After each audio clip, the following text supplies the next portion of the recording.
そう力石徹か。面白いやってやろうじゃないか。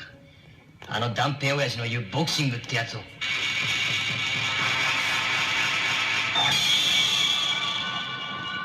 かくて執念の鬼と化した城と力石の血で血を洗う戦いの日々が始まった。待っていたぜ力石、今日という日を。断平親父は俺は負けると言った。俺のボクシングは腕だけで打つんじゃない。